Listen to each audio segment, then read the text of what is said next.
Narasimhaswamy temple గుహ అని చాలా లోపలికి ఉంటుంది. వెళ్ళి చూద్దాం చాలా చూస్తే చాలా వెరైటీగా అనిపిస్తుంది. చూడండి ఒకసారి, చాలా వింతగా కూడా అనిపిస్తుంది ఒకసారి.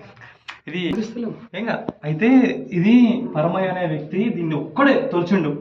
డిజైన్ కానీ కావచ్చు, పురాతనమైనటువంటి విషయాలు మనకు ఎన్నో వెలికి తీసి చెప్పినటువంటి సందర్భం.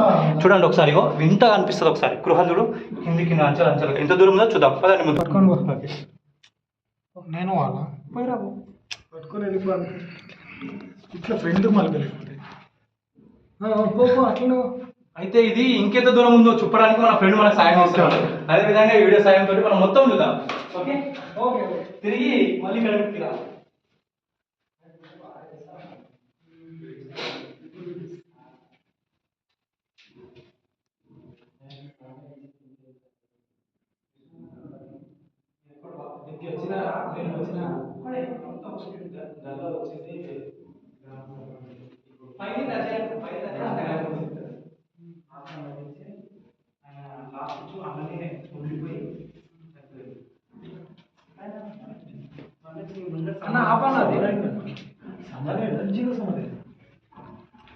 సూపర్, ఎంతో బాగుంది చెప్పడానికి.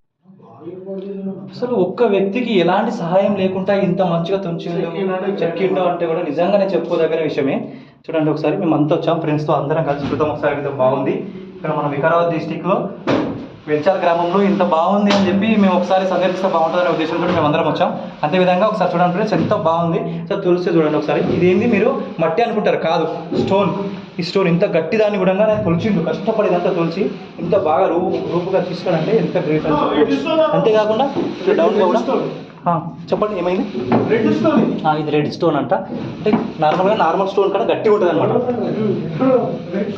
చూడండి ఎంత బాగుంది, చూడడానికి ఎంత డిఫరెంట్గా కూడా ఉంది, చాలా బాగుంది. చెప్పండి మీరు ఎంత ఎప్పటి నుంచి వస్తున్నారు ఇక్కడికి? మీరు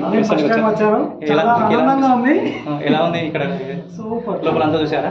లోపలంతా చూసాం కాబట్టి సూపర్ ఉంది. ఇది ఒక్కడే వ్యక్తి చెక్కాడని అంటున్నారు, మరి మీరు ఎంత అంటే చాలా విధంగా ఆశ్చర్యంగా ఉంది. చూసుకుంటే కూడా ఈ కాలంలో ఎవరు చేయలేరు ఇది. కానీ ఒక వ్యక్తి, ఆయన పేరు పరమయ్య అనే వ్యక్తి ఇదంతా చేశాడంట. కానీ చెప్తే కూడా ఎంత బాగుంది, చాలా బాగుంది. Thank you God. జై నరసింహ, జై నరసింహ. మన ఫ్రెండ్స్